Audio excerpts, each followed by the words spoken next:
All right, since I know everybody, I will dispense with introductions. The and Let's cut quite to the chase.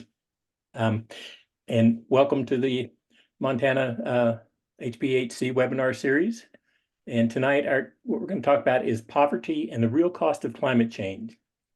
And just as a heads up, this will not be lots of dollars and cents. I have no disclosures or conflicts of interest. Lots of biases, most of which will come across in the presentation. And kind of what I'd like to do tonight is a short overview of the health impacts, just for some perspective, and that will include talking about some of the high-risk populations, and then some background of how those impacts, those same health impacts, will affect certain populations, and then particularly importantly is we'd like to end it with solutions or at least actions that we can take. Because it's important to keep in mind that when it comes to climate change or poverty, the impacts of poverty and climate change is there's a lot that can be done. And then put a little bit different way. Like I say, we'll talk about health impacts of air pollution and climate change, high-risk populations, different ways that climate change impacts that health, and then particularly systemic issues that are contributing to those adverse impacts, and then solutions. Okay, so, whoops, extra slide. Let's start with the problem. And let's start with air pollution and the climate change that it causes. And just for perspective, keep in mind that with the possible exception of sea level rise, climate change doesn't cause the problems. It only worsens what's already exists. We've had heat waves, we've had infectious diseases, all of that. Climate change makes them all worse. Sea level rise, as quickly as it's happening, that's a different story, and we'll leave that at that point. So with this one slide, it pretty much covers all the health impacts and everything that's going on with climate change from our standpoint. This is taken from the 2018 Lancet Countdown US Brief. I like it because it's easier for me to understand, and it also kind of puts people in the picture a little bit.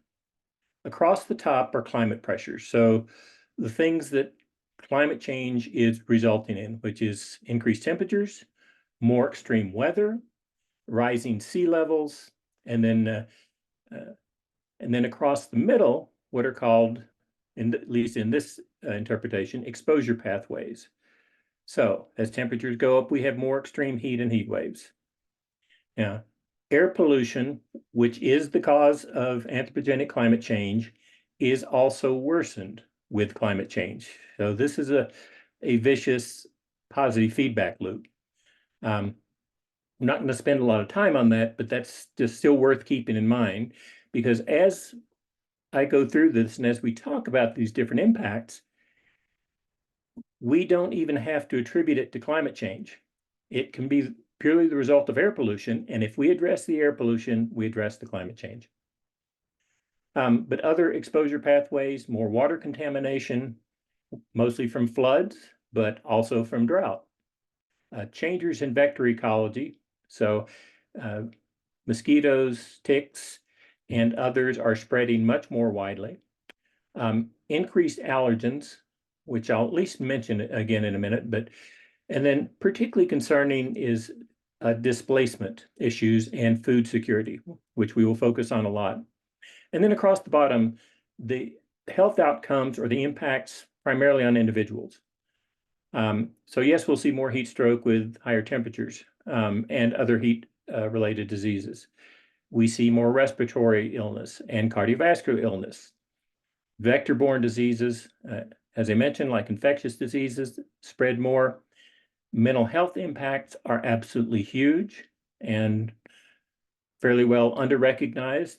And particularly important are the impacts on pregnant women and their fetuses. And then not to overlook the physical trauma, whether that's from people that are impacted by fires, impacted by storms, or others.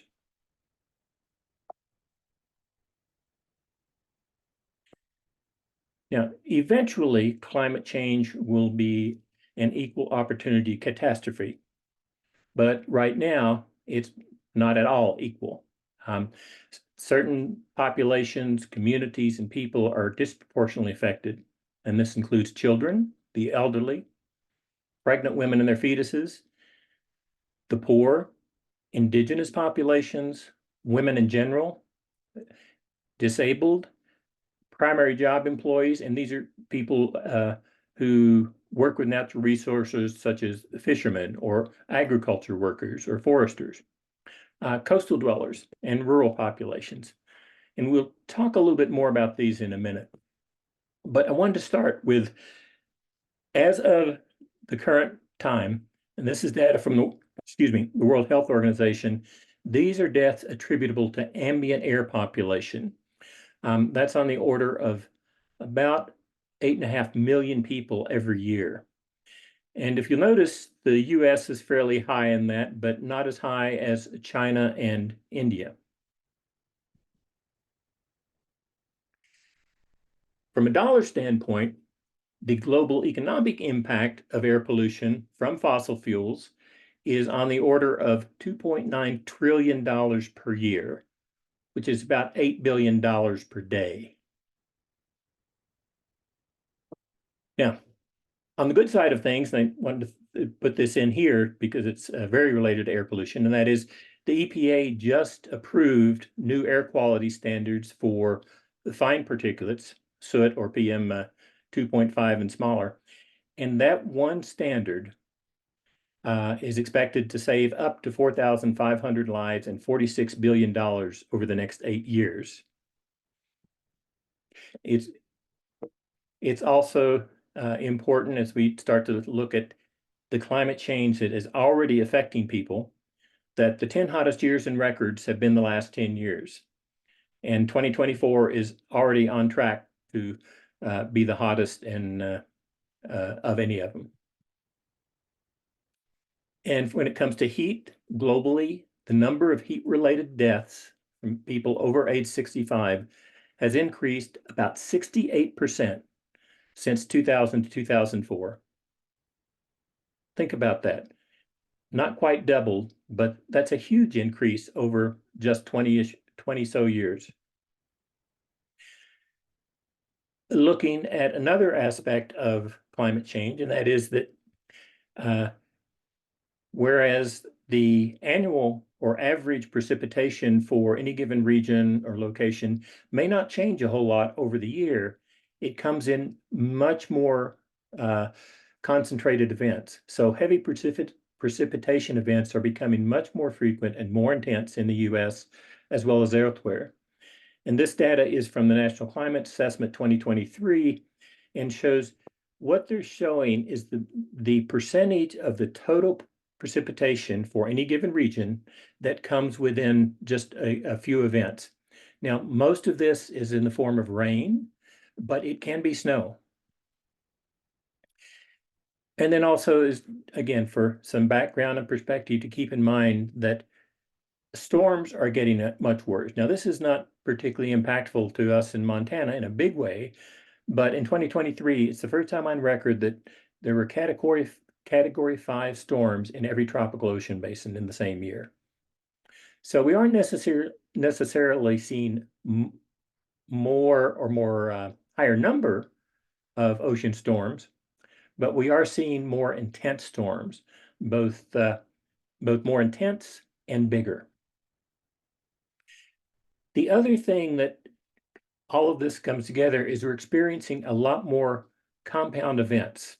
So that, for example, a drought can happen when it's cool, but it's much more common to happen when it's hot.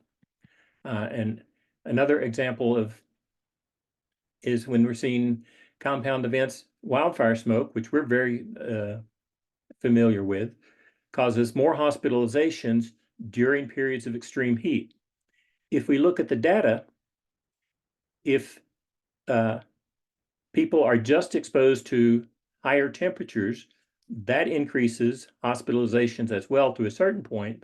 But if you now throw poor air quality from wildfire smoke on top of that, it goes up even more.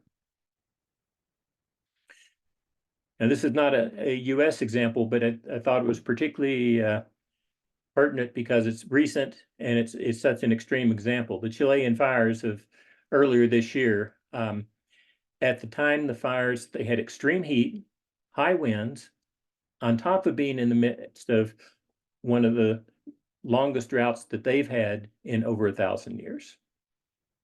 These are the kind of events that are happening more frequently. All right, let's look at it from a little bit different perspective. So this is in the United States. These are the counties which are most vulnerable to disaster. A lot of them are coastal, but not all of them.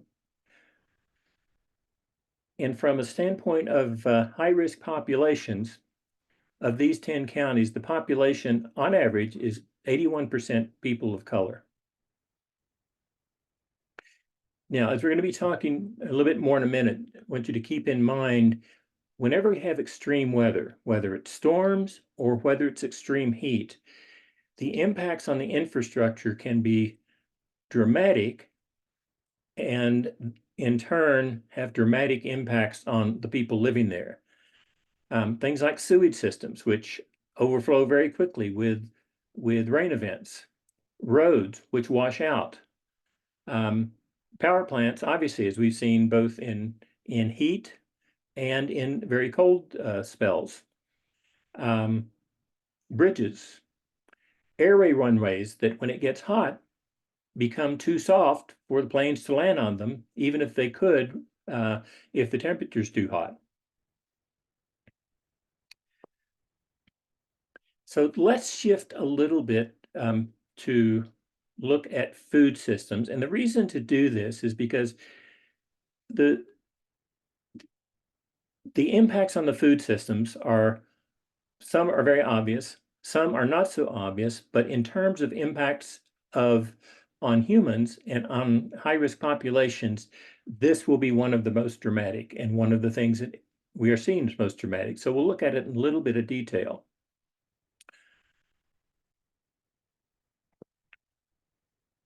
Of the four crops that make up about 2/3 of human caloric intake globally, every degree centigrade of warming drops their yield significantly.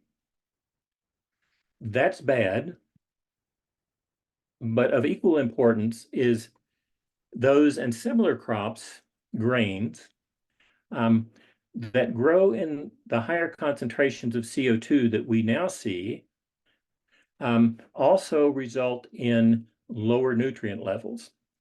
The plants may grow okay, assuming it's not too hot, there aren't more pests, and there's enough water, which none of those are given. Even if all of that is there, they tend to grow well, but they put more of their growth into carbohydrates, less protein, and fewer micronutrients. And globally, if we think about it, that since the grains make up a significant amount of the caloric and nutritional content of the food that people eat, not so much in the US, but globally, even a minor drop in the protein content or the micronutrient content can have a huge impact. We're also starting to see that it's projected that about 40 to 60% of fish species are at high risk by the end of the century due to warming of the waters. Yearly, in the world, invasive species cost the global economy about 420 billion. This is in terms of both crop losses, ecosystem damage, and human health. Now, since we're talking about the impact of climate change on people, this graph is particularly important when talking about food. This graph looks at the the share of household spending in a country that people spend on food. The United States in the lower right-hand corner, this is based on an average spending in the US of about $50,000, and people only spend about 6 to 7% of their spending on food. But if you look at most of the other countries on the left, a much, much higher percentage of a family's income is spent on food. And this puts it's a slightly different source, but in a graphic presentation. This looked at food expenditure, share of consumer expenditure spent on food in 2022, darker colors being a much higher percentage.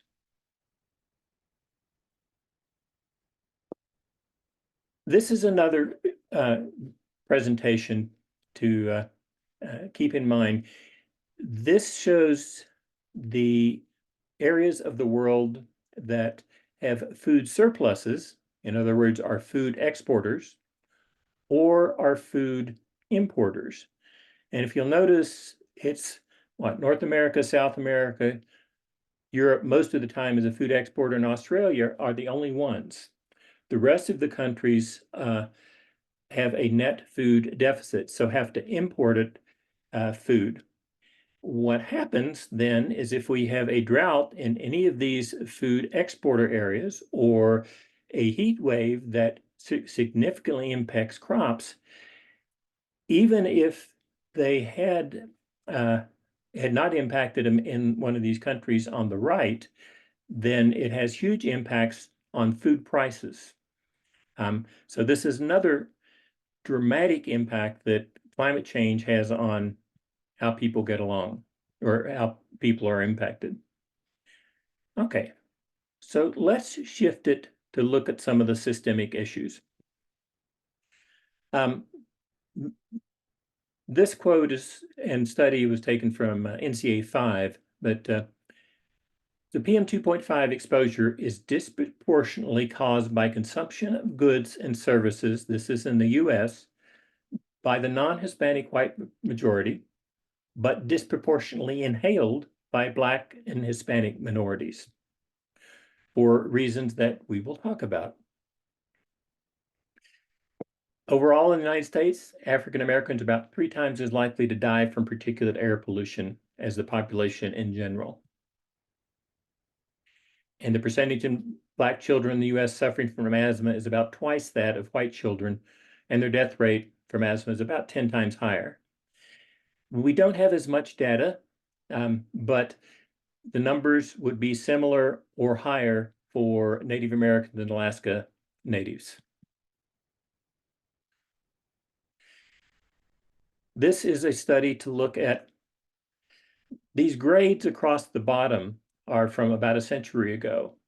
This is how people this is New York City, and this looks at loaning or redlining or loan things. And it's important as we think about those things like the asthma or the higher death from particulate matter in people of color, and redlining in the United States and predatory loans are one of the reasons for that. And this notes the differences in temperatures that we see. This doesn't look like a lot, but it's very significant to see this big a difference in temperature in different areas of a city. This next one is just to remind us, these are greenhouse gas emissions globally. Again, darker is worse. This is total greenhouse gas emissions. And we see that China is higher. India is the same as the US, but the US is right up there. And I don't think I put in per capita. It changes when we look at per capita. I may have that later. Okay, so I wanted to look at housing, and the reason is to use this as an example to look at the environmental justice perspectives of this. Like I showed in that earlier graph, and this is very wordy, and I apologize, but I wanted to look at it in detail. So the redlining and predatory lending sort of forces or sorts low-income and BIPOC people into environmentally risky neighborhoods with housing types that are more susceptible to disaster-related damages. So that's everything from multi-unit buildings to trailers. Rental properties in areas are rebuilt more slowly than owner-occupied housing, in other words, more than people who are on their own homes, which then drives up the rents and limits the number of affordable rental units. We also see increased evictions and gentrification after disasters as real estate speculators buy up properties that are now discounted, and the people that used to live there can't afford them. And then lastly, and also related, many of the buyout programs are more common, and these are government-funded programs, more common in counties with higher property values, home equity, and a higher proportion of white residents. Yet within those same counties, the greater number of buyouts occur in people of color and in neighborhoods with mostly people of color, which is fairly suggestive that that is not an equitable mechanism. So what do we do, or what can we do? Well, we talk a lot about a just transition. And that used to be thought of as just greening the economy in a way, and comes from the International Labor Organization, in a way that is as fair and inclusive as possible to everyone concerned, creating decent work opportunities and leaving no one behind. A broader and hopefully more modern approach looks at mitigating and adapting to climate change in a managed process that ensures equitable access to jobs, environmental goods, and quality of life. In other words, not just replacing jobs for people that had them before, but also helping address the issues that put people whether it's people of color, where it's other high-risk populations at risk because they were put in high-risk situations because of our policies, whether it's redlining or lending policies or others in the first place. That will be a truly just transition, and it can be done. And a couple of points to make on that. One, Colorado has a just transition plan, which lays out they commit to helping communities which have been disproportionately impacted by coal pollution. So it's not just the coal workers that are displaced because they might lose jobs as we transition to renewable energy, but the people who've been impacted by burning the coal or extracting the coal. And this is one of the few places I've heard or seen of where it's actually put in writing so far. Now, another issue, though, to keep in mind, which is a bit of a problem, and it was termed the gentrification paradox related to urban greening. And what that means is if we look at urban green space, then the data is very good on that. The more urban green space, it contributes to better mental health, better individual health, and a more thriving community. We also look at urban green space. In most areas, we find that the areas that are greenest, at least so far, are the wealthiest. However, if too much effort is not effort, that's the wrong way to phrase it. If we take an area and make it much greener, therefore much more desirable, there is also a tendency for wealthier people to come into the area and make it gentrified, where now the people who lived there originally can't afford it. So there is a balance of understanding how to do that. And that's not saying restricting funds or restricting urban greening. It is saying that we need to realize some of the potential outcomes of our efforts and think these through. All right, so what can we do?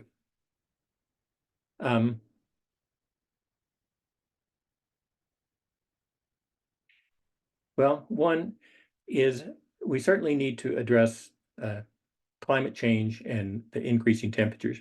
And I put this one first because its question comes up quite a bit. And this is from Michael Mann, one of the studies he did.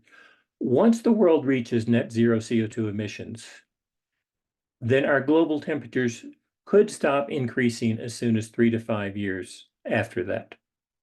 Now, we are never going to see the temperatures we saw 10, 20, or 50 years ago. That is not going to happen in our lifetimes or our children's lifetimes. But we can keep it from getting dramatically hotter. Put a different way, by another famous scientist, if we halted our net CO2 emissions, about half of the human-made CO2 would be taken out of the atmosphere and absorbed into the ocean and trees within about 30 years. Now remember that CO2 has a half-life in the atmosphere, if there's no other forces involved, of anywhere from 100 to several hundred years. So the CO2 that's up there now, without something else happening, is there for a long time. But this was recent information, or fairly recent information from Dr. Schindel. It's also worth keeping in mind that globally, wind could supply worldwide electricity consumption about 40 times over. Enough solar energy reaches the Earth every year to fill in the world's energy, every hour to fill all the world's energy needs for a full year. And in the United States, what's happened is our electric capacity in the past, this is 2023, over half of it, of the new electric capacity was solar, with wind and battery storage adding quite a bit to that. Natural gas was still significant, and a little bit of nuclear, but not much. But also for perspective, I thought it worth showing what's happening in China. Yes, China is still building coal plants, and they recently, they were going to put a stop to that, but they've recently backed down on that. But having said that, China also, most of their electricity capacity is solar and wind over the past year.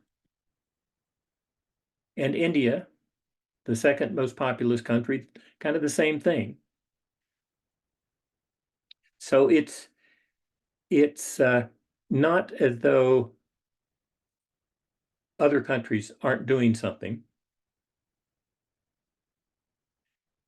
And we've added more new renewable capacity than natural gas capacity every year for the past 10 years. This kind of information doesn't get shared very often, and I think it's extremely significant. Now, as somebody who grew up in Eastern Kentucky, I couldn't resist putting this in. This is the Kentucky Coal Mining Museum.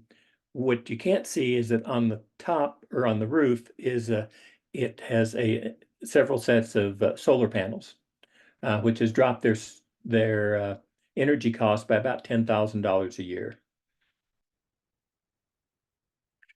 We've seen dramatic increases in battery storage. This is U.S. cumulative battery storage. And it's also worth pointing out that investments in renewables and energy efficiency create more jobs than investments in fossil fuel technologies. And in fact, in 2022, there were about 73,000 jobs in the US in battery storage, more jobs than in all the coal-fired power plants.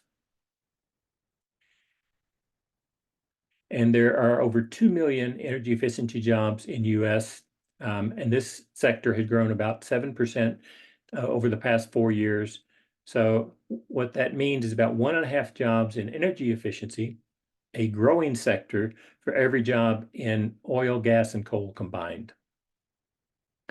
Now, we hear a lot about the cost, both environmental and human costs, of, say, the rare earth minerals or the minerals needed to make a transition to renewable energy. This graph, I think, provides some pretty good perspective on that. And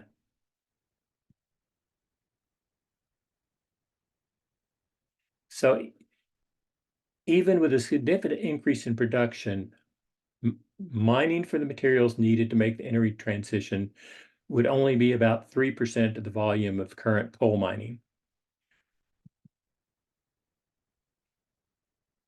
Now, what's the problem? What's one of the problems? So this is dollars, trillions of dollars, and these are direct subsidies to fossil fuel companies. This is global. These are indirect subsidies. Again, this is in trillions of dollars. So if we were able to transition away from fossil fuel, what would we see? This is global. We would have about 1.5 million lives saved per year. Government revenues would rise. Emissions would fall. And incomes, yes, would be redistributed because the subsidies benefit the rich much more than the poor. Now, in terms of oil and gas companies' income, which is, this is one projection of about, again, global, over $16.5 trillion from 2023 to 2030. The cost of methane emissions abatement to meet the 2030 net zero goals would be about $75 billion, or 0.5% of their income. And that's important because methane is one of the greatest contributors in the short run to climate change because it has such a potent impact. It doesn't last in the atmosphere as long as carbon dioxide and others, but it is about 80 times more potent than carbon dioxide as a greenhouse gas. But if we look at the net even further, the net cost of those methane emission abatement is only about $30 billion, or about 0.2% of the income from the fossil fuel companies if that methane is captured and sold. So just a reminder that we have the capability of addressing climate change, and we also have the capability of doing it in a way that is fair and just to almost everybody. It will require some transition, but it also takes careful thought and takes involving people in the process of not deciding how it's going to be done for every community. So let me end on things that we can do as individuals.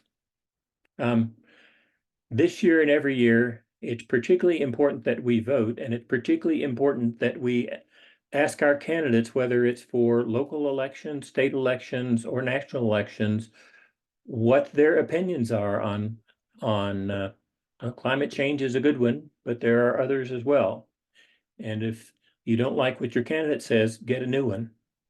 But also we can talk to friends and family, which most of us are not very good about. We can join an organization. Montana Health Professionals for a Healthy Climate is one. There are hundreds of others. There are actually over 300 nonprofits in Montana which are doing good work, much of which is directly or indirectly affects climate.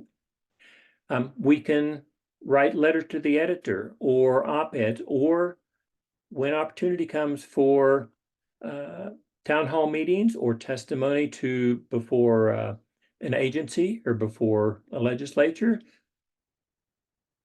take part in that and voice your opinion. The other thing that we can do, which is really easy to do, and that is to call or talk with your elected officials.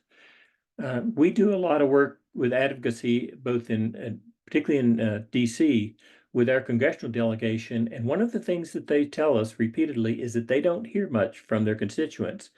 So call in and let them know how you feel about a specific issue, or keep calling them. Talk with them once a month and tell them I think it's important you do something about air quality. All right, and I will stop there. And I wanted to end on one little tidbit because to me, this is not pertinent to the talk totally, but I think it's very interesting. Many of us think our allergies are getting worse. They are.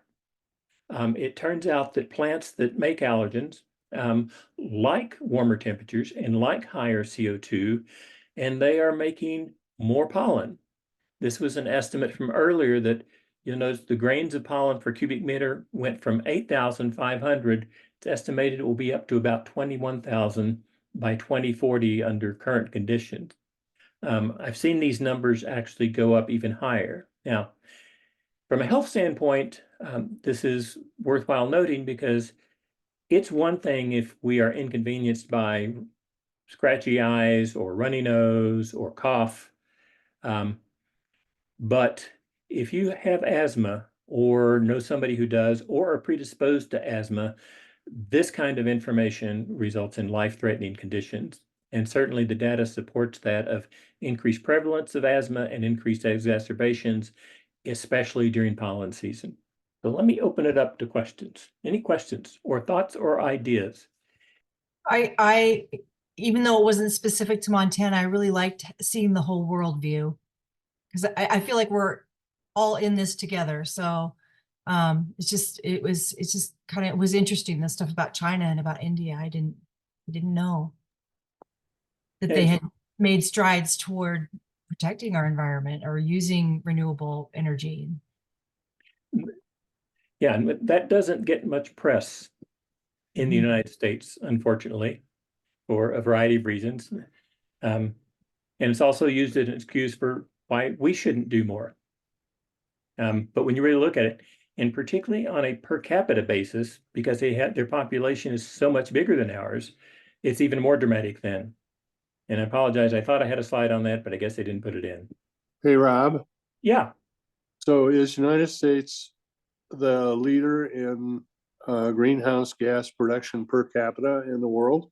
Or are there other countries that are greater sources of greenhouse gases per capita? Certainly cumulative, we are far and away the greatest. China is catching up in that regard. But to the best of I think there is one or two which are higher per capita, small countries. And what I will do, Mark, is I will find that information and get it to you and the other people that are here. So, Rob, were you going to talk about migrations and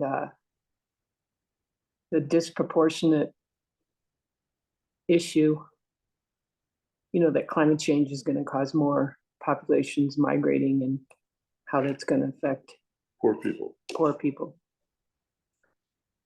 I certainly can, and I intentionally left that out. But as Marion and Mark noted, the estimates from from the UN are that we could have as many as 1 billion climate migrants by the middle of the century. And that's dramatically more than we are seeing from war, conflicts, and others. And it's important because, as we've seen in both other countries, but even in our own country, a significant proportion of the migrants coming to our southern border are as a result of climate change in Central America and inability to continue their lives and their livelihoods. There are other reasons, but that's one of them. And of course, that both worsens and is partly caused by political instability as well. But we expect dramatic increases in that. The other point about climate refugees, as they're called, or displacement in general, is that people who are displaced for that reason have no rights. If somebody comes to another country, or in the US included, seeking political asylum, that's one thing. But if you're coming because your livelihood is shot because of droughts or floods in your country, you do not have a chance to request any type of asylum as it now stands. So this is a huge issue, and it's also a huge issue impacting the poorest, both the poorest people in any given country, but also the poorest countries. Right? I guess we get a little time back tonight, or you do, and Jamie gets to walk her dogs. There's a reason why I've been muted most of the time. They're talking. That's fine. Well, thanks, everybody. Thank you so much. Have a good evening. Thanks, Rob. Take care. Thank you. Bye.